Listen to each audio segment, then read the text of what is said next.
Welcome back to full-time AFTV, guys. It's full-time in the Europa League, and what an absolute classic between Bodø, Glimt and Arsenal. 1-0 win, and we have got so much to break down here today. Laurie, how are you? I'm all right, man. How are you?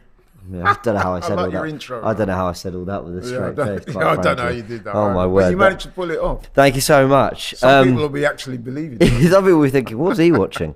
Highlights of another game, maybe. Listen, full credit to Bodø Glimt. I thought they caused us problems, but that was a pretty...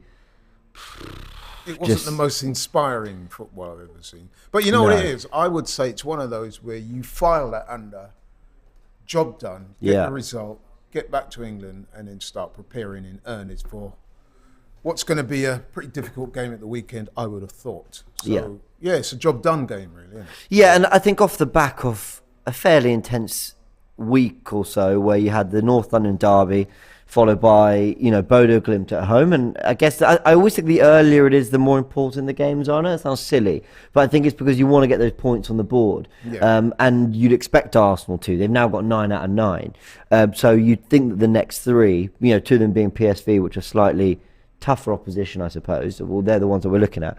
It's nice going into those knowing that we've got 9 points on the board already, and then you've got the Liverpool game that was the third in that list of 3 home games. So I think just to come through it unscathed and with 6 points out of 6 against Bodø Glimt is something for us to just be happy about. Oh yeah, I mean, listen, it wasn't the best game. It wasn't our best performance by a long way. However, if you can go away from home and get a win, then really that's job done, isn't it? So I'm sure the manager will be pleased with the result. Not necessarily wholly pleased with the performance, but at the end of the day, it's a result that counts. And I'm sure you would have taken that. Severine summed it up brilliantly here in the comments. Not a great performance, but good performances aren't an issue for us. 3 points, no injuries, we move. And he's right. And, I think we've now played 12 games in all competitions, and the 3 worst performances for me were all 3 Europa League games. And actually our 9 best performances have been the ones in the Premier League. So I'll absolutely take that trend. Yeah, absolutely. And, I mean, listen, I don't want to say this without sounding disrespectful to Bodø Glimt, but probably wasn't the easiest game in the world to get up for. Coming off the back of the Liverpool game. And then you got, we're top of the league. And... the focus is going to be very much on the Premier League, although this is an important competition as well. So to go there today and get a win, even though we've not been at our best, I would say the manager is going to take that. The players are going to look at it as a job done, and I think the fans should do as well. No, I'm with you. I think, look, I'm not saying anything differently to what people in the comments are saying and what people were saying on the watch long and the general thoughts on Twitter, which I've got up here as well. When we've been playing so well in other competitions, Arsenal can turn it on when they need to. They just beat Liverpool. So this game wasn't about... Even if Arsenal had played brilliantly and won 5-0, we weren't going to learn anything new about the team because we learned what we really need to learn on the weekend. So this was more about getting out unscathed and getting the 3 points and just saying job done. And I was saying that I thought Bodø Glimt would cause us problems. I know we beat them 3-0 last week, but I think they looked okay. I think they showed something at the Emirates, and their fans were superb as well. So I thought this would be a slightly tougher game, and then you look at their record against Celtic and Roma, for example, at home. So I didn't think this would be easy. So I guess we just got to be slightly relieved that we could rotate as much as we did. And I think we got the right minutes and the right players. I think Saka playing no more than an hour, Partey getting a little run out ahead of the weekend, Xhaka getting a rest, Gabriel getting a rest. I think it felt right to me in terms of the amount of game time and kind of the energy that we've used, on tonight, and now go back and get ready for Leeds. Yeah, absolutely. I mean, let's be honest. I would imagine that the priority is the Premier League, and so to come away from home against a pitch you wouldn't play on week in, week out. Sure. Against a team that would be mad up for it. You saw the fans, they were very lively, made a lot of noise, smallish grounds. So it's one of those grounds and one of them games where if you're not focused, you can come unstuck. So to go there and keep up the winning records, beat them, stay top of the group, keep that winning feeling going, I think, like I said, the performance wasn't anything to write home about. Sure. But it's all about the result. They got the result. They didn't concede a goal.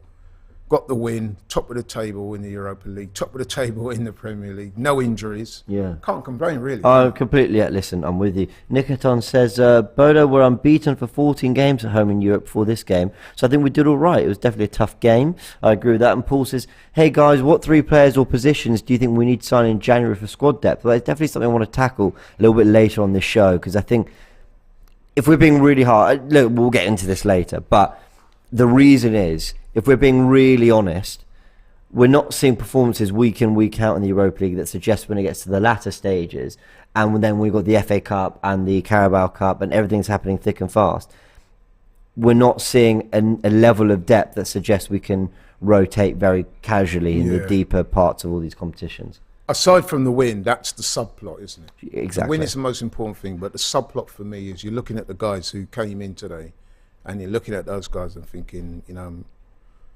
in the event of an injury or even loss of form or something like that, can these guys come in and make an impact in the Premier League? You still got to look at it and say, maybe not quite yet. Although Sambi, I thought, played well today. I thought Sambi played well. I want to go into the individual performances, actually. So I think there's a few that deserve shout out, but I think you are right about the depth. The only thing I'd say is, I think if you're playing in the Premier League week in, week out, and then you lose 1 or 2 players, so let's say you lose Zinchenko and Partey, and Tierney and Lokonga come in, I think surrounded by what has been a stable 11 that's been playing really well, I think they'll raise their level to that. Yeah. Maybe it won't be quite as good as the players they've replaced, although Tierney offers something different. But I think ultimately, if Jesus goes, everyone says if Jesus gets injured, Arsenal are finished. Listen, I disagree. Do we get worse? Yes, because Jesus is so good. But I think Nketiah his performances would rise to what's around him. Yeah. Where you got players like Jesus who are so brilliant is Jesus can make that really big impact in a North London derby or against a team like Liverpool. But against most other sides, I don't think Arsenal's level will drop massively if Nketiah were to come in for a game or two. For a long period of time, sure, you might feel the difference in quality. But, when you kind of put all these squad players together, even with the likes of Saka playing and whatever, Saliba, you're still going to get a drop-off. It's not going to have that same flow, is it? Yeah, listen, as much as I like Eddie, if it was Gabriel Jesus, God forbid, who was to suffer an injury and he came in, I think we have to say that the drop-off would be fairly significant, although it wouldn't be to the level or to the depth where you're thinking, wow, it's finished. So I don't agree with whoever said that. I mean, there would be a drop-off because some of the things that Gabriel Jesus has done since he's come to the club have been almost magical at times. Well, that's true. Eddie's not capable, with respect. That's not really his thing. He doesn't do that. But in terms of his pressing and his goal poaching, then but it's just extra bits that Gabriel Jesus has done. That little bit of star quality, exactly. Stardom. The ability to, at times, create something out of nothing. Yeah. I don't want to be disingenuous to Eddie, but I've not seen him yet do that type of thing. In fact, to be fair to Eddie, I've seen very few strikers that can do that. Even Haaland doesn't do that, innit? Let's be honest. I know what you mean. That sort of getting the ball, running past 3 men, putting it in the top corner. Sublime pieces of skill, creating things out of absolutely nothing. There's very few players in the Premier League. No, he feeds off service, and he didn't get that service today, in fairness. I thought with Odegaard and Vieira starting, we'd get a little bit more opportunities for Nketiah. But in his defence, he worked as hard as he could, as he always does. And actually, I just don't think the opportunities were there. I don't think we were creating. Well, there was a point when we scored in the first half. There was a period for about 5-10 minutes after that where it looked like with every attack we might open them up. But other than that, we didn't really do anything. Not really, apart from win. Yeah. Well, listen, I know, and you know what? For all this kind of filler conversation, which I'm enjoying, by the way, you're right. Ultimately, it kind of doesn't matter. I mean, City had a Champions League game in a week, didn't win. Yeah. So it does happen. Anton says, and I'm liking this trend I'm seeing in the comment section. He says, Turner played better than I expected. Kivo says, shout out to Matt Turner.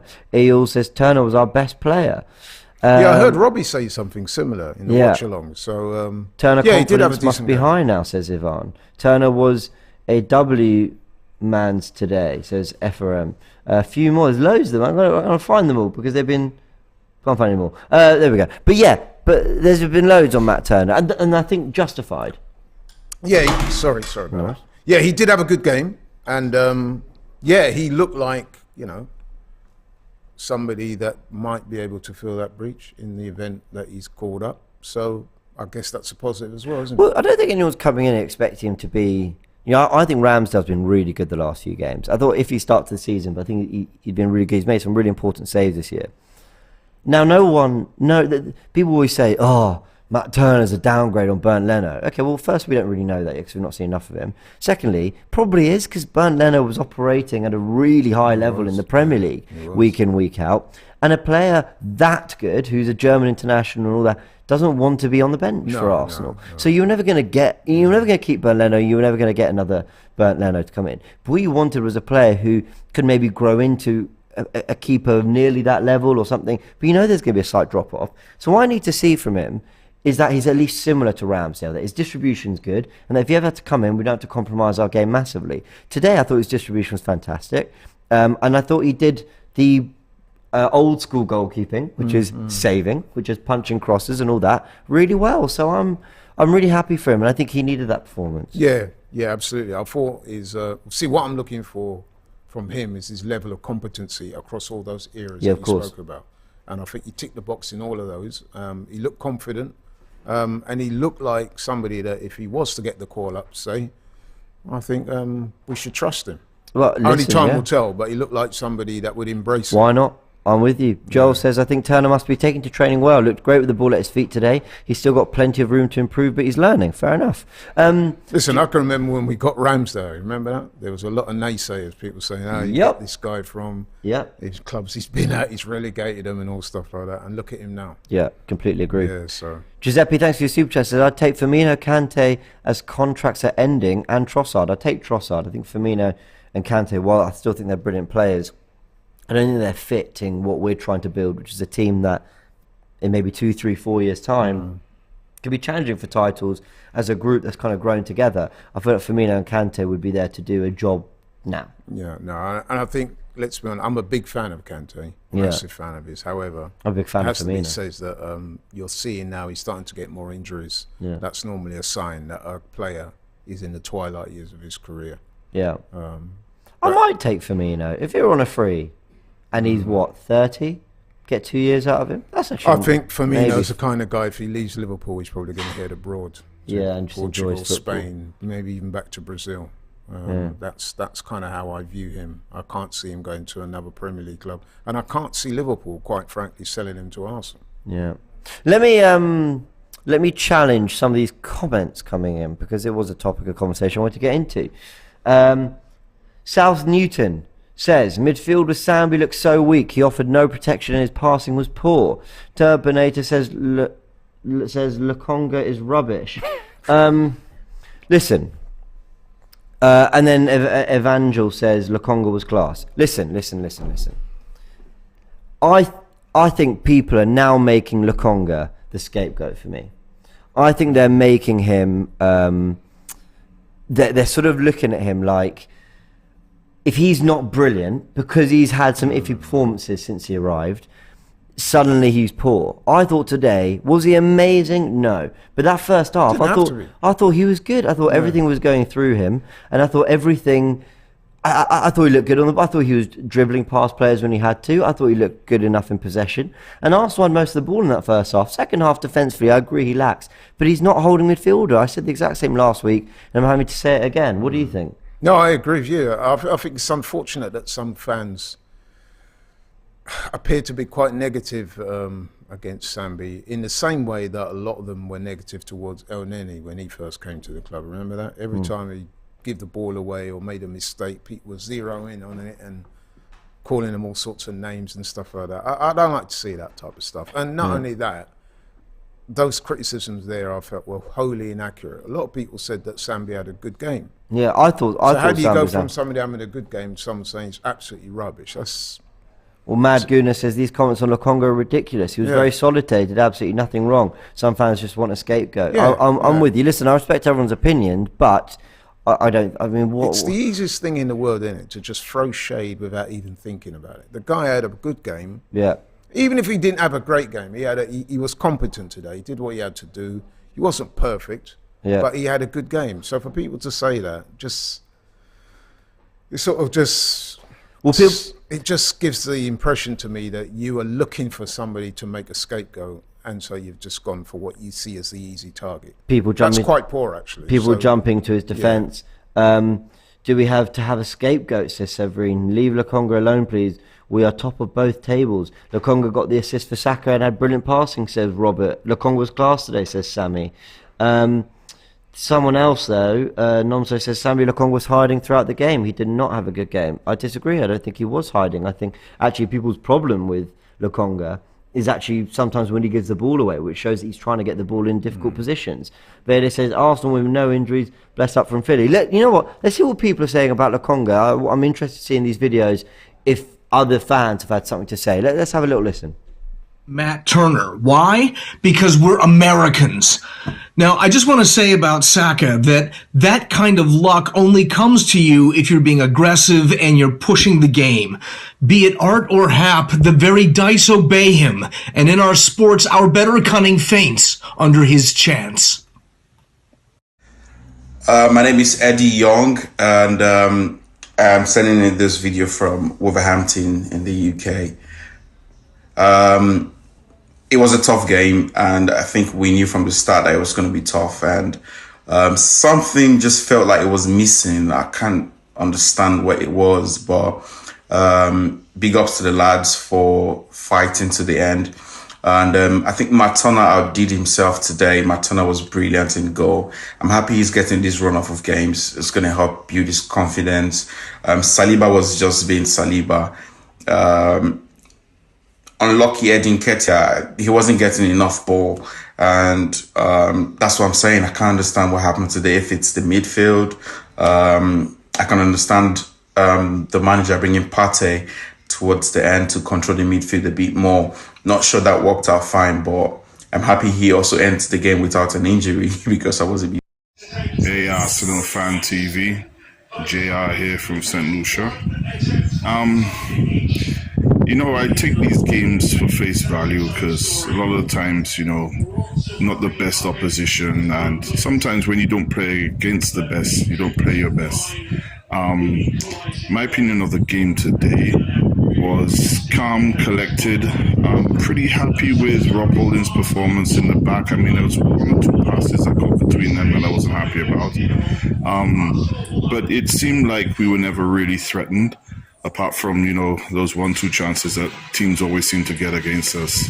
I think the disappointment I had in today's game was Vieira. I don't find he was showing for the ball a lot, and I don't know if he and Odegaard can play together. It doesn't seem like there's a connection. Obviously, they're not getting a lot of games together, but I need to see more of him. I need to see him show for the ball more, you know, and try and use that creative talent. But all in all, you know, it's been a while that we said 1-0 to the Arsenal.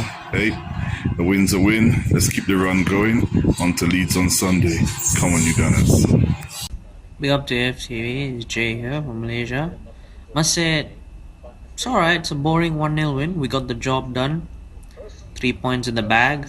And yeah, we didn't create any chances much, you know. We let Matt Turner do the work. And yeah, but overall, at least, you know, we move on to the next game against Eindhoven and Zurich. You know, those 2-3 games are very important. I think the Spurs and Liverpool game has drained us out. So yeah, on we move, get some rest, you know, and we move. Come on, you Gunners, let's go. All right, brought Turkish in for this discussion.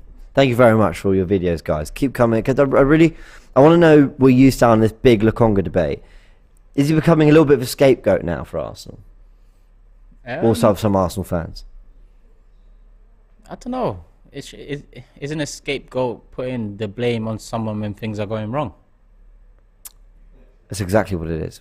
So he's probably not a scapegoat. But do you not think that listen, me and Laura were just discussing his performance. We thought he was good tonight. Nothing special, nothing. But I thought the first half, actually, very good. Second half sort of, you know, fell away a little bit. But it just feels like there's kind of, in everything, who was bad today? Who let us down? It's a bit like Gabriel, like you guys were talking about it before. The mistakes he makes, yeah, they're pretty high profile, but actually largely he's having a really good game. So it's kind of, Gabriel's terrible, must be dropped. Lokonga's terrible, must be replaced. Like, it feels a bit forced to me, but I don't know. Listen, I find it strange as well, because let's use Gabriel or Lokonga as an example. You'll have a group that after a game, albeit a win, they'll heavily focus on the negatives, let's say, or the improvements that need to be made. Yeah, and then you'll have another group that focus on that group and say, stop focusing on the but the answer lies somewhere in between for me. And I think the same can be said for Mikel Arteta and any manager in world football. If you're winning games, the manager will still look at potential flaws or potential areas to develop. Of course, yeah. Pep, over the years, we've seen many videos where they've won a game or they've just scored their third, fourth goal, and Pep is still pulling people to the side and saying, listen, you need to do this and you need to do that. And that is okay.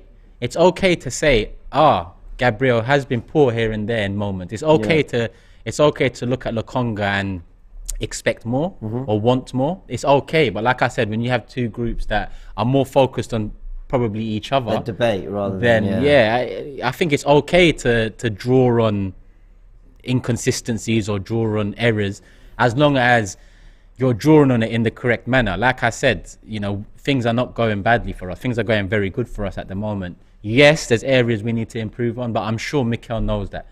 But my thing is, right, and I felt that I was maybe talking a little too much about Marquinhos last week. I felt basically, I was being polite about it at the time, but I kind of felt he did nothing. So I was trying to talk about it without going overboard, because we just won 3-0. But my thing with that situation, Lokonga today, is these guys it's not like Lokonga rolled the ball back to their striker who scored and then got a yellow card for a stupid tackle and couldn't get his passing range all night. He was like a 6.5 out of 10 performance. So if he was playing badly, I totally understand the discussion. Even if we won 1-0, I'd say, hold on, we need to talk about this, because you're not going to get away with that level of performance every week. But it was a perfectly acceptable performance. Do you know the way I say? I think I agree with you. I'd say if I was to rate Lokonga today, I'd say 6 out of 10, which is for I use 5 as the average. Sure, yeah. So 6 is just above average for me. He got the assist for Saka as well, beautifully weighted pass. But then he has a moment in the second half where he just recklessly gives it away, and to be honest, Bodø should have scored. But listen, you're never going to please everyone. No, of and course. I know what you mean about, let's say, Marquinhos last week. I've had this with many over the last few years I've been in YouTube. Sometimes the reception you'll get to being honest, and you try and be honest in a way that will be acceptable to the majority, when in reality you're probably not. And I'm not talking about you in particular. No, I get it. Could be any Arsenal fan out there. You're not doing yourself justice or the debate justice. I think it's okay to talk about things that you may deem negative. It's okay, as long as in the big scheme of things, context, we are doing good. And as long as it's largely fair. I mean, we all have our opinions, but if you're going on, if after 2 games I sat here last week and went, Marquinhos is not good enough for his club, get rid of him. It's like, what? How is that possibly a fair opinion? But you're right, there are certain things that sometimes you think, you know what, like what I feel might be right, but maybe it's not necessary for this one or whatever. You pick your battles sometimes. I mean, with Lokonga, go back to 6 out of 10 performance today, I probably would have expected or hoped for a 7-8. Reason being because, he's been likened to Yaya Toure when he initially came in, and he's been here over a year now. So I'm expecting to see a bit more from him, especially against teams of the level of Bodø in the Europa League. I'm yet to see that, but I'm also not going to dwell on that. Yes, we've talked about it since I've been on. That's because that's what the conversation has moved into prior to me coming on. But no, I get it. Well, again, that's what I've asked you. I'm going to keep on saying it's okay to talk about not only the pros, but the cons as well. It's fine. Just don't dwell on the cons if things are going well. Yeah. Dwell on the cons if things are going poorly, as they have done over the last couple, 2, 3, maybe decade, depending on your lifespan as an Arsenal fan and what you deem positive and what you deem negative. But it's okay to say, well, he had a poor game, but don't dwell on it. You move on and talk about who had the good game. And well, it's hard to say that today aside from Turner. Well, actually, I'm going to ask you about that in a sec. Sam, with the super chat, is asking Tielemans or David Luiz and Jan both out of contract. Don't say David. Did I say David Luiz? Yeah, please don't say David. Take David Luiz back. Of course you would. Ball playing centre back. Why not? His experience in a tough title running. Why wouldn't you have David Luiz back? Douglas Luiz, of course. Yeah. Although David Luiz might be out of contract, so maybe that's what he meant. But yeah, I mean, clearly he's thinking about a holding midfielder or someone who can add some depth to that position.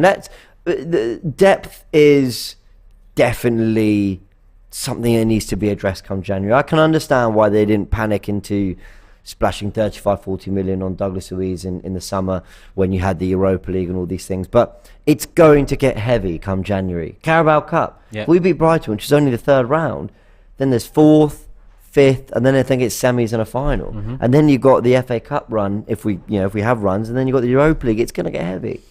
I agree. Out of those two names, if you ask me to pick one, I'd probably lean towards Douglas Luiz at this moment in time. Even though I did want Tielemans in the summer, I'll lean towards Douglas Luiz because I think Partey needs an extra layer of protection. Him coming on even with 5 minutes to go tonight against Bodø was just... It's not worth the risk, but I understand why he did it, I guess. So for me, Douglas Luiz adds some depth in that position. And then look, I guess Sambi moves back into the position that everyone assumes he is, which is the 8. And then in the 8, you'd have Xhaka, Lokonga, Vieira played there today. Listen, Vieira actually had a poor game today as well, but not many will mention it because... you are spot on. He didn't do anything. Yeah, he didn't. And he was in a position where in the summer... He was when we brilliant bought last him, week. Yeah, when we bought him in the summer, everyone assumed that maybe this is the position for him. It wasn't a great showing in his first game, but again, I'm not going to dwell on it. We got the 3 points.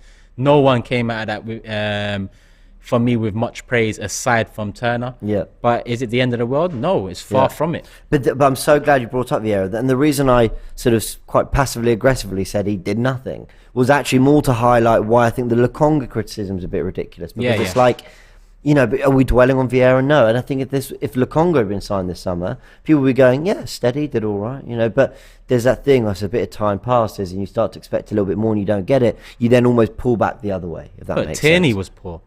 And it's not often I say that. There was a lot of poor performances out there. But guess what? We got the 3 points. And like I said in my fan camp, all title winning side, they always have a handful of games in a season where they escape with a point or they escape with 3 points. Yeah, even the best, I want to see that more from Arsenal. I'd love to see that a couple of times in the Premier League too.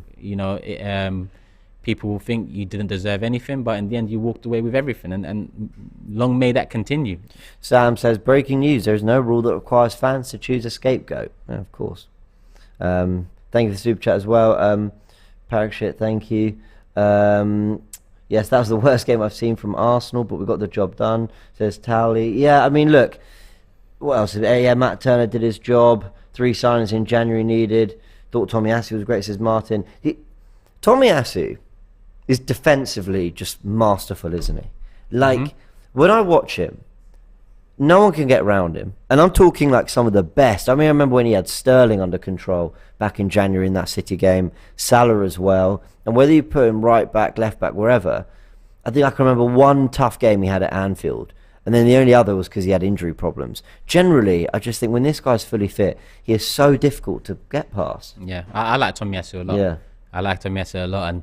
And Ben White's introduction to that position, listen, was sorted in the fullback position, in my opinion. We were so far from that a few years ago. I was tired of going into seasons with Maitland-Niles and Bellerin as our right back option. You know, to now go into a season with Ben White and Tomiyasu is so refreshing. I'm going to ride that wave for a bit more and continue hoping for the best. And Arsenal are delivering at the moment. I really think Tomiyasu's got a future as a centre-back. I mean... It does, potentially. If Saliba were to get injured, I think people think, all right, well, you restore White to centre-back and you play Tomiyasu. But White's playing so well there that rather than keep moving the pieces around, I would just chuck in Tomiyasu at centre-back because very good in the air, good on the ball, very decent with both feet, more right-footed than left, but good with his left. And I say more physical than White.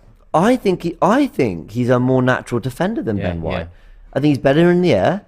I think he's got better recovery. I think he's better in one-on-ones.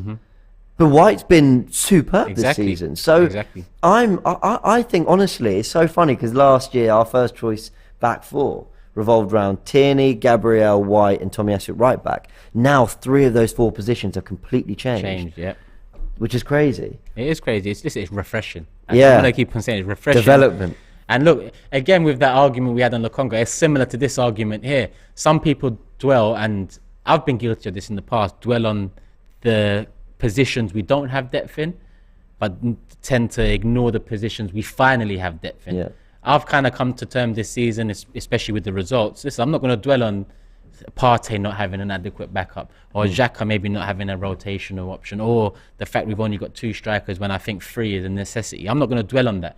I'm going to look at Tierney and Zinchenko, Tomiyasu and Ben White, Vieira and Odegaard, and so on. With look, even Martinelli and Smith Rowe. Smith Rowe's injured. Yeah. But there's depth in certain positions that is new to me, and we're not going to fix everything in one go. I've also come to terms with that. So adding depth here and there, it makes sense. Now, if you get Champions League football, then you can add real world-class talent that adds depth and adds rotational options too. And you don't want to put all your eggs in one basket prior to getting Champions League, because you're tight in the wage structure, and you won't leave yourself room to maneuver. I think we've left ourselves room to maneuver, possibly in January if need be. But definitely next summer with Champions League football, hopefully. I think we've left ourselves a little bit of just in case money. Yeah, I think so. Whereas I think the summer before, even though we heard the Vlahovic rumours, I think the summer before was more, we need to get that core in, those 6 big players, big 150 mil spent, so that Arteta at least can start getting that core in place that can play the way they want, he wants to. And I think this summer was about adding quality, if we could, at the right price for the right players. And when Tielemans was apparently a £40 million player, they went, well, you've got only a year left. We're not prepared to do that. And I think Douglas Luiz was a similar thing. We know Arsenal tried hard to get Douglas Luiz on the final day of the transfer window. So they clearly wanted him in some capacity, but weren't willing to go. What were the bids? Like 20 million, 23, then 25? They weren't. This wasn't doing everything to get Douglas Luiz. So I think that suggests that they know they want players. They're going to try and get players, but they're also not going to compromise on their principles, which I think at this point of the season is fine, but January will be interesting. I want to explore this a little bit more with Sharoy, who's going to join us in a sec. Turkish, a big thanks, and we're going to get your thoughts as well from the videos you sent, so let's have a listen. The only good news today is that I've got to drink this tonight. Apart from that, bro, that game was a snow fest.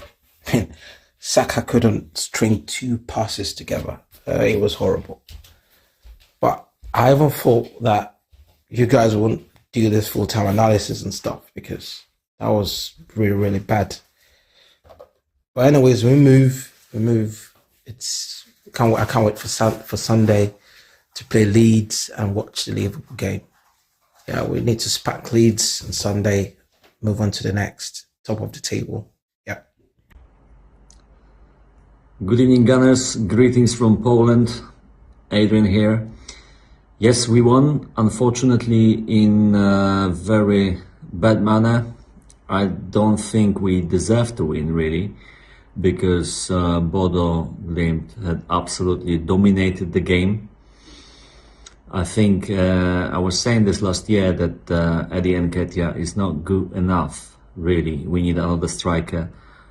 He was so poor today. I don't think we had many chances to score another goal.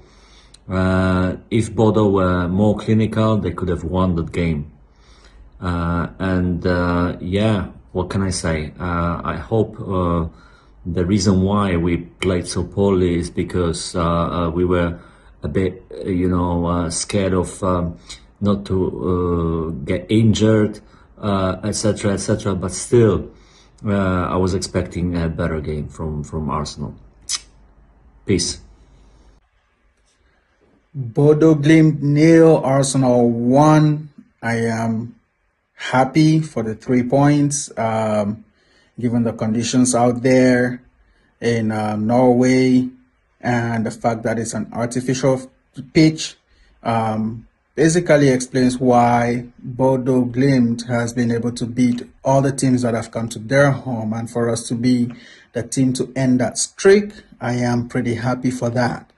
It's 3 points in the back, gives us a gap between the other teams in the group, and just hoping that we are able to finish first and avoid that extra playoffs.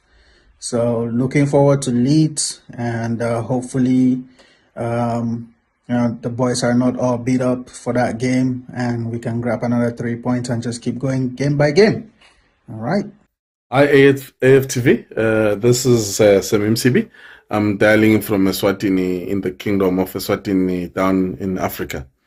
Well, I think our boys did not play very well today, even though we have managed to take 3 points away at Bodø. I still believe that maybe it was the artificial turf. But anyways, that's in the past. We managed to get the job done. I'm happy the boys managed to get 3 points. It's keeping the momentum going. I also think that we do have a very good second goalkeeper in Matt Turner. He played very well for me. I think him and Sambi Lokonga were the outstanding players for me. Thank you. What's going on, AFTV? Dini here. Yeah, we got the job done, but we definitely rode our luck. If we was facing a better team, could have been a very different scoreline, let's not lie. It wasn't the best performance, but sometimes it's not always going to be like that. And we got the job done. I want to say that Matt Turner had a good game. Starting position was very, very well. Getting off the mark, realising the danger, that helped a lot. I feel like Sambi had a good game as well. A couple nice turns on the ball. And got a lot of passes out as well. Well, we got the job done. I like to say we got the job done. And now we go to Leeds on Sunday. And I'd like us to still be top of the league on Sunday. So, yeah. Come on, you Gunners. Peace. Yeah, I mean, there's a bit of a sense of kind of job done about tonight. Listen, I wanted to talk to you, Shiroi, about your Arteta. I'm Edu. Actually, am I Edu? Maybe I'm Josh Kroenke. Don't know who you go for this question. Who are you saying, I need this in January? Who's on your list? For January, I think the essential signing has to be the Partey backup. I think right. we can make do with the only other really glaring gaps in the squad for me are the left-sided centre back, maybe an adequate wide man on either flank, and perhaps a third choice different type of striker. But again, I think we do have enough cover up top. I think with the rotation we can cope there, but I just don't think we have the player that warrants inclusion immediately if Partey's injured. Who that is that can play to the same level as Thomas Partey, I really don't know, because what Partey's been doing for us over the last few games and towards the back end of last season when he wasn't out, it's incredible, man. The way we tick with him, we saw it today. You saw it today. So is that over-signing like a left-sided central midfielder that gives more competition in Xhaka's position? I know Xhaka's been playing really well, but I think so, and part of me is worried about Partey's injury record, and you compare that with Xhaka. I mean, touchwood, where's the floor? Xhaka's just a machine. He just doesn't get injured, and I think that not just because of the quality drop off, but because of how injury prone Partey is. I think we have to address that. Yeah. Okay. If I'm going into January, I'm thinking a central midfielder that ideally can do a little bit of both, which I know sounds, I saw some great bit of Jamie Carragher analysis on Bruno Guimaraes on Monday Night Football, and he was talking about how he's just a central midfielder. Like, he can create, he can be box to box, he can run, he can sit, he can carry the ball, he can get goals, he can get assists, he can tackle. And unfortunately, there aren't a lot of Bruno Guimaraes out there, but he's also definitely not the only one in the world. So I think the scouting department, whoever that player is, need to go and see if they can get someone who can really do a little bit of everything and do it expertly. Or do they think they have that in Lokonga? Well, if they think they've got that in Lokonga, I just feel like that's a lot of pressure. Okay, let me put it this way. I think at the moment it's quite clear El Neni was meant to be a part of this squad, and he's had this long-term injury. And if El Neni were fit, I think we basically see El Neni starting in that role right now. And I actually think he's quite good in it. I know a lot of people are very critical of El Neni, backwards, sideways, doesn't do a lot. I disagree. I think El Neni's very safe and secure and committed in that position. I think his positional understanding is quite good. I don't think teams play through us that easily when El Neni's there. And Lokonga would therefore be playing out in the 8, so you'd almost have your pick at who your new central midfielder is going to be. Basically, let's add some quality. Now it feels like, forget just adding quality that improves the first 11. Xhaka's been playing so well. We need some real depth there. And that's going to come at a more reasonable price. You're talking 20, 25, maybe 30 million. So, like, who is out there? Give us your players in the comments, guys. Who is that player that can sit, who can play box to box, who's maybe got an eye for goal, who can create? I just don't think there's many out there. I mean, Tielemans, but he lacks something, I think, when he sits by himself. I think there might be the Bruno Guimaraes example is one that I think works for maybe 16 teams in the Premier League. But the fact is, Thomas Partey makes the difference against your Cities, against your Liverpools, in those games. Now, what Thomas Partey did when he was faced with people like Thiago, for example, I don't think Bruno Guimaraes does that with that caliber of midfield. And that's what I mean about the drop-off, right? I think even with the squad that we have now, we perhaps have the depth in that in the middle of the park to get past a fair few teams.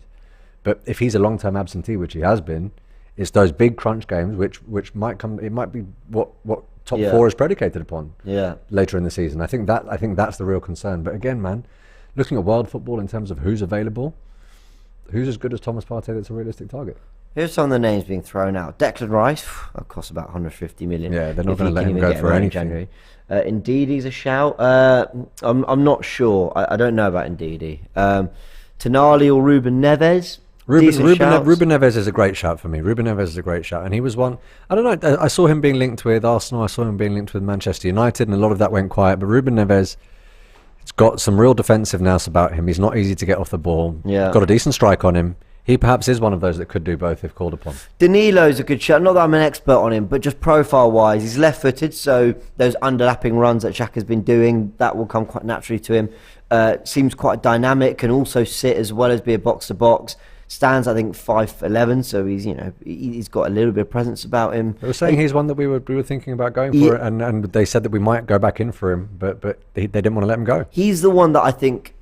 And I don't know about quality level. How do you translate what I see on YouTube from his highlights in Brazil to the Premier League? It's difficult. But what I can do is look at his profile and say, cool, that kind of makes sense. That kind of is a player who's at an age where he's not going to expect to start every week over Xhaka, but if he's got that quality, he comes in and feels maybe a natural fit. He could fight it out with Lokonga there, I suppose.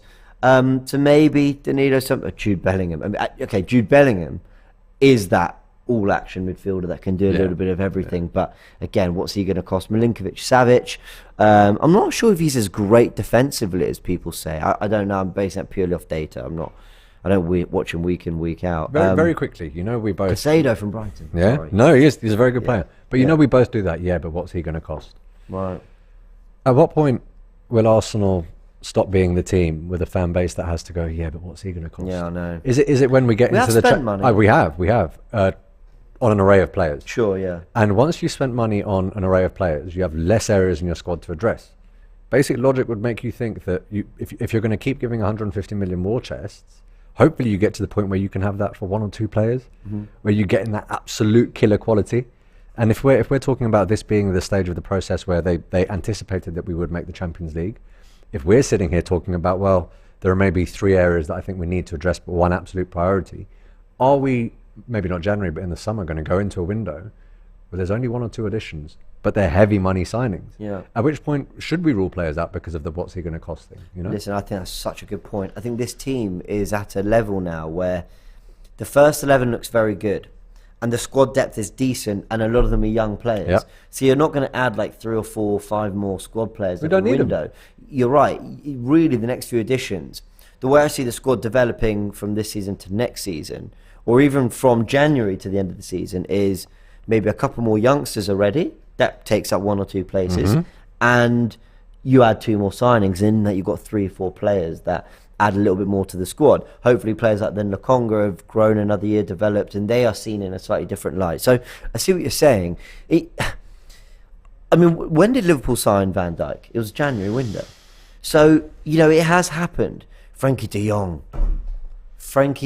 I know he's not sort of box to box, all action in that sense, but he can sit at the base and he can also play on the left and midfield three. That's a great shout. And that would piss United fans off. I would adore it. I would adore it. Wouldn't that be beautiful? I think he'd come. They're already chucking abuse at him. I think he'd join this version of Arsenal right now. If we get the Champions League. This is the thing. I said this back end of last season. I think he'd join us in January, even without Champions League confirmed. Well, I mean, given that he's going to be in the Europa League anyway. Ooh. He is, isn't he? Dagger to the heart of Barca fans. It's looking that way, isn't it? And I'm pretty sure he's been on the bench for them as well. So he will be on the bench in the Europa League. I mean, it's not. Yeah. All right. Let's talk about another, area of the team that might need strengthening. It is that wide man. Yeah. I know. I was just saying with Turkish, I don't want to be harsh. It's not the night or performance for that, and it's the Europa League, and we're top of every table, and what's there to complain about? But that. People think there's a drop-off between the starting central midfielders or holding midfielders and the calibre, coming in after. I'm more worried about the wide options. And I know Smith Rowe's injured, but I also don't really see him as an out-and-out wide player. Yeah. I think we need to bring in a real wide player who can not only add quality, but allow us to rest Saka and Martinelli in Premier League games, and the quality doesn't dip. If you're going to challenge for titles, you've got to have what City have, which is, okay, Foden out, Grealish in. And Liverpool, I know they didn't spend the same money, but they had that level of, okay, Mane and Diaz were starting, but they had Jota and Firmino. And I think we need to add that bit of quality. People saying Gakpo, Mudryk. What do you feel about that position? Look, I completely agree. But I think Arteta might be hedging his bets on the idea that if he does want to rest Saka, maybe he plays Nketiah up top because he has a lot of faith in him and moves Jesus out wide. He might have to do things like that until he gets the wide man. Look, he did want the wide man. Don't forget the Rafinha bid. Yeah. All right. So he was willing to spend money on the wide man, but it had to be the right one. So that's an area that he's identified as well. But if there's one thing we know about him, Edu, and whoever else is involved in transfers, they do not buy players for the sake of it anymore. No. So they're going to wait for the right player to be available. Well, people are saying Gnabry or Sane. Why could I so imagine one of them being available if we got the Champions League come the summer? People will say, Arsenal fans are dreaming, but you've got to envisage the journey. Liverpool now being linked to Kylian Mbappe, but at the start of Liverpool's journey under Klopp, a player like Kylian Mbappe, you'd have laughed at them being linked. So it's all a journey. When you get to a certain level, you unlock doors. Quite right. And if I'm looking back to when we missed out on top four, one of my biggest worries was that Tottenham, with the Champions League, would suddenly decide that they want to bring in that elite level player that takes them a step above. Now, I know it's early in the season, but looking at the signings they've made, very astute business. They have improved, but I haven't looked and gone, that is not a Tottenham signing. That's a real shift in stance, right? That's where you make the jump. A lot of people, with that attitude, who's going to catch City? Well, the only way you really do catch City is if you start competing for those big names, because they can bring in people like Erling Haaland. And if they're already ahead of you and you're going to have that defeatist attitude that, well, they're going to take those players, we need the best of the rest, very difficult to catch them, right? Arsenal, we're a massive club. We finally have what I think is a squad that's going to be together for a while. Arteta says it's the best dressing room he's been involved in for years. I think the manager's actually getting a lot more praise from outside of the Arsenal fan base and within it, from the sections that didn't used to praise him. And it's clear that our owners have money, and they've backed the manager with a fair bit of money. And it sounds like all the reports we're reading are there's going to be more money in January, and there might be more money to go again in the summer. I really do think, not just if we get Champions League, but if we comfortably get, let's say we finish second, for example, a lot of those big players would turn around and go, well, I'm probably not going to start at City. Let's say it's Chelsea and Tottenham who are in the top four. Chelsea, I know this sounds bad, but a lot of these massive players may not look at Graham Potter and go, that's the manager I want to play for. Some of them do operate on that basis, right? They go by names. I mean, admittedly, some people would say they might say it for Arteta too. Sure. Tottenham, is Conte going to be there? Do they play the style of football that these players want to play? I think we're a very sellable project. We have been even when we aren't at our best. So imagine if we are. Well, I think the narrative around Arsenal, I hear so many people talking about the atmosphere at the Emirates right now. The way that we've cheered Saliba when he made a mistake, goals going in, how we picked up the team.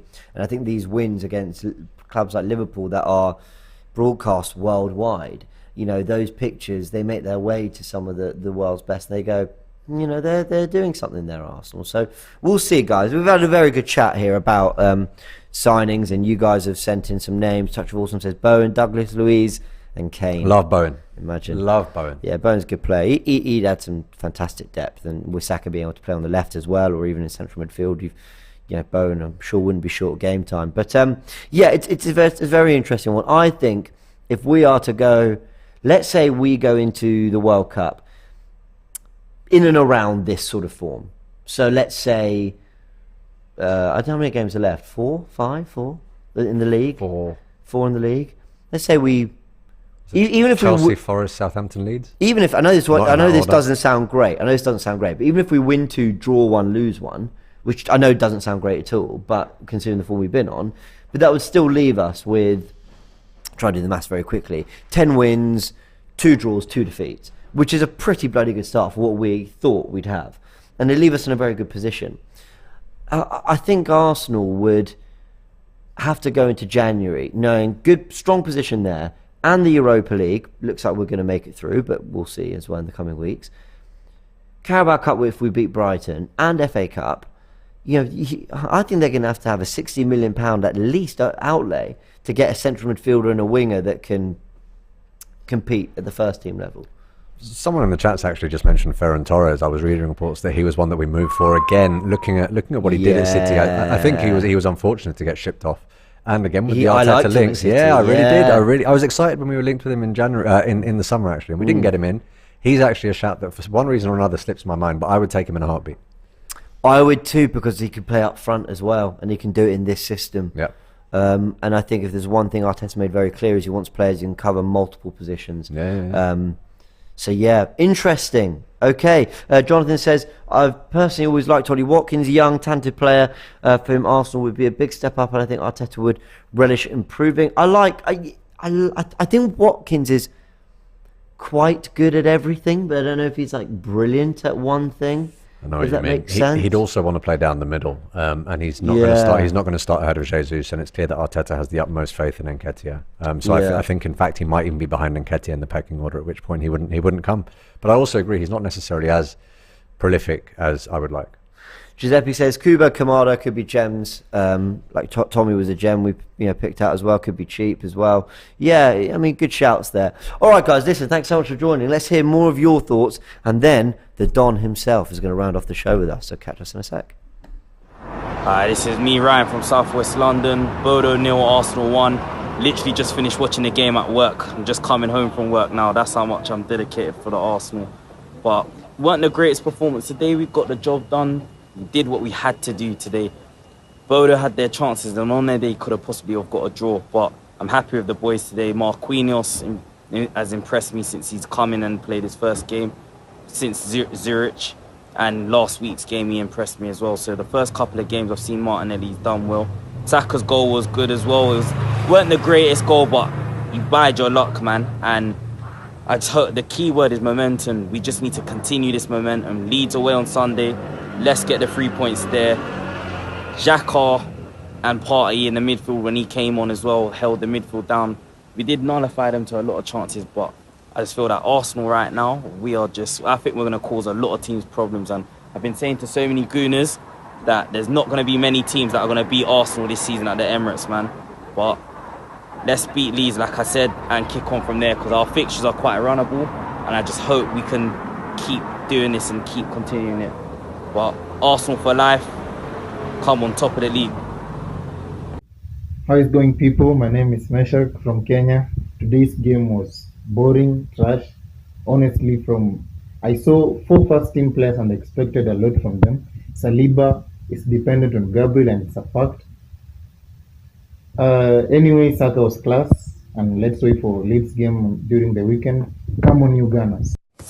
Hi AFTV, this is Kerry from Kenya. Great win, great 3 points. I'm happy we have Matt Turner in case something happens to Aaron Ramsdale, knock on wood. I hope it doesn't happen. And Arsenal have an SMG at the front with the Gunners. SMG, Saka, Martinelli, Gabriel Jesus. Let's get on it. Guys, thank you for all your videos and all your thoughts. Look, Arsenal got the job done today. It wasn't pretty. It was probably the ugliest performance of the season. But does it matter? It doesn't matter. It doesn't matter because I think Arsenal have had 2 really tough games over the past couple of weeks in playing Tottenham, then having to play Liverpool straight after. Mad intense games. Then you got to go away to Bodø Glimt in Norway, which is not the nearest of places to go to. It's an artificial pitch, you know. And there's a lot, and there's many more games to come. That's yeah, and you it's can't expect there's going to be a game where there's going to be a drop off in the intensity of what Arsenal have been playing. And I thought tonight what we saw is a real lack of intensity from the team. It wasn't intense at all. So yeah, I think. Listen, in the end, it's all about the 3 points.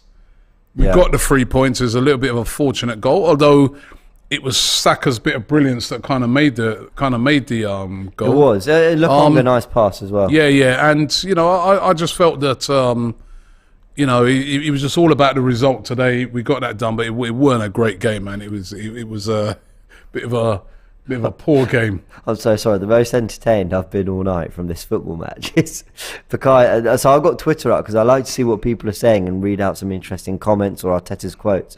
Bukayo Saka, who when he skied one, managed to knock someone out. Well, not knock someone out, I'm exaggerating, but hit someone in the face who was overlooking the stadium. That is quite funny. Yeah, that was funny. And that that summed up the game. It was a terrible shot. I mean, listen, it wasn't a great performance, but we got the 3 points, and that's all it is. That's all it is down to now. And when you look at the group, you know, we're in a great position. I think PSV are winning 3-0 at the moment against Zurich. But even with them winning, I think that will put them on 9 points. We're on they'll be on 7 points. We're on 9 points.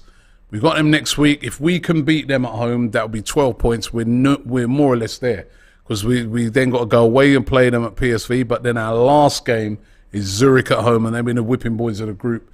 And you would think we get the job done in that one. So it's looking good. It's looking good in the Europa League. We don't want to finish second in that group. I'm sure all the guys have said that already. You don't want to end up playing like a Barcelona or somebody like that in a sort of back playoff game. So yeah, job done, man. Yeah, job. That's all it was about tonight.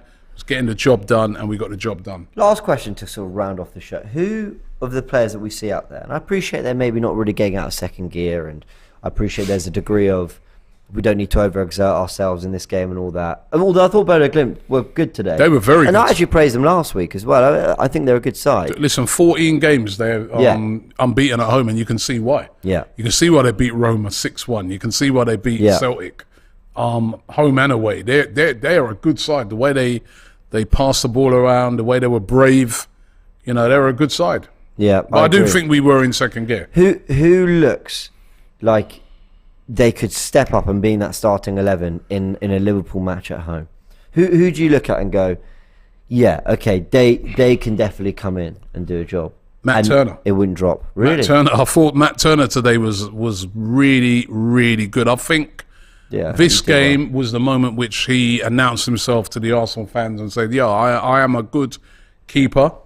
You know, we're not saying he's Aaron Ramsdale, but he announced himself and said, if anything happens to Aaron Ramsdale, I'm here. Yeah. I thought today he was brilliant. The way he got off the line quickly and was that sweeper keeper, his distribution. Yeah. He pulled off a couple of great saves.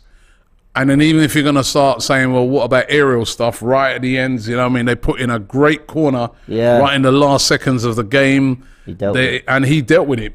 Strong punched out, even though he was fouled. I thought he was the man of the match for me. He was brilliant today, and he's put himself forward and said, listen, if there's any issues with, you know, Aaron Ramsdale, I am here and you can depend on me. And I was really, really pleased with his performance today. I don't think nobody else did.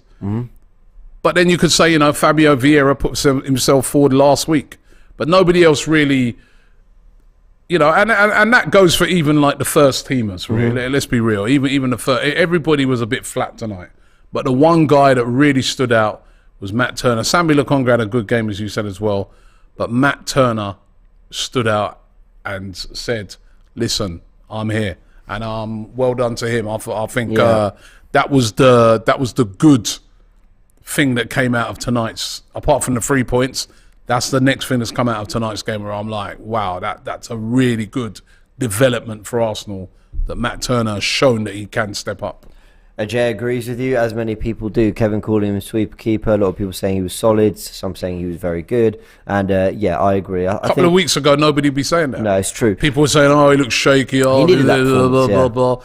He was. I think he's had a couple of nervy performances before, but now he's starting to gain his confidence, and that comes with games, doesn't it? And he's been playing the Europa League games. Clean sheet tonight, as I said, and outstanding. Yeah. I think Vieira, while he didn't show it today, I think he could get into that starting 11, and I don't think you'd see. He didn't show that tonight. Drop. No, but you know what I mean. But we know he can start already. I think that's not even a otherwise. a surprise. Tomiyasu and Tierney really are the only ones. Again, they can come in. I don't think the level drops. But no, exactly. Listen, and there was players tonight, like even Kieran Tierney. I thought he had a poor game. He played within himself. But is that him thinking, 4G pitch? Don't even want to overdo nothing. Like, you know what I mean? That will be subliminally in their head. So listen, it's all about the 3 points, man. It's all about the win. You know. Yeah, I get what you're saying. Just having a look at some of the other scores in the United drawing 0-0 still. They're drawing, but I think because they've got that 4-point gap really on Sheriff, they're pretty comfortable. Yeah. It only takes 2 wins really, and you start to pull away from some of the others. But Real Sociedad, as things stand, are 5 clear of them. Obviously, United apparently looking like they're dominating everything at home, so they'll probably go on and win it. But it would be interesting if, again, Arsenal haven't got, with PSV the way they're playing, we haven't got first place completely tied down, which means you've got those teams and they will win tonight. They're winning 3-0 at the moment. Yeah. But they've got to come to us, and I'm sure they've still got to go Bodø away, haven't they? PSV, they've got to go. I think you are right. PSV still have. They've got us Arsenal back to away, back. Arsenal at home. Yeah. Bodø away. And they want to go Bodø away, right? And what if you saw a Bodø away tonight? You know what I mean? You don't really want to go there having to. And remember, if they were to, say, slip up against us in any of those 2 games, they probably need a win at Bodø, because Bodø knows that they could still, they're on 4 points.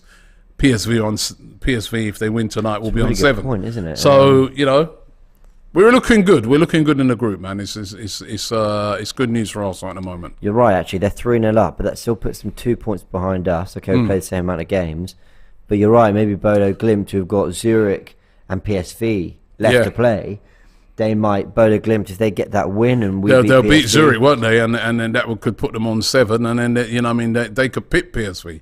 So PSV, but that also means though, is when PSV come to us next week, they'll probably come with a very strong team. Oh, good.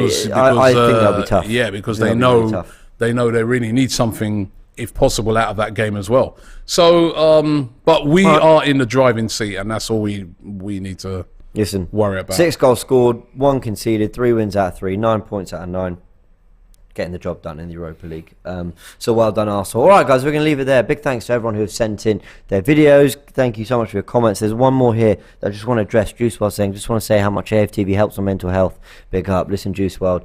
Mental health is very, very important. So really appreciate, the comment and letting us know, because we're really glad we can help. But of course, always reach out as well if you ever need to talk, or even just to talk Arsenal. But really appreciate you, interacting with us, because I know you're regular in these streams. And I also just, I'm glad that away from just talking about football, it helps in that sense as well. So good to talk. Always good to talk. All right, guys, we're going to leave it there. Hit the like button if you enjoyed, and don't forget to check out all the other stuff we've got going on AFTV. The big thing that we really need to keep telling you about is the player ratings you can now do on the AFTV Plus app. If you go on iOS, any iOS device, you can download it on the App Store, or you go, let me show you. Or you go on the Google Play Store, you can download the AFTV Plus app. It's class, may I say. You might not be able to see it brilliantly from my phone, but go check it out, do a player rater, and go in and rate the players for yourself. We do that after every game. Do your lineups on there as well. So do your lineups. There's a daily poll right now. Who was your man of the match? Yep. Turner. Yeah. There's one more super chat there. I think it's Bilal. He says Turkish said worst game. Not disagreeing with him, but it's nice to see him complain again. He's been having clean sheets so far, and that's hashtag Canadian Gooner. Big up to yourself. What a way to end the stream. Guys, go check out the app. Lots of stuff. You can watch our videos from there. You can check out the merch. There's really loads of cool things going. So go check out AFTV Plus as well. All right, guys, we're going to leave it there. Big thanks to everyone. And yeah, from tomorrow, it's all about Leeds.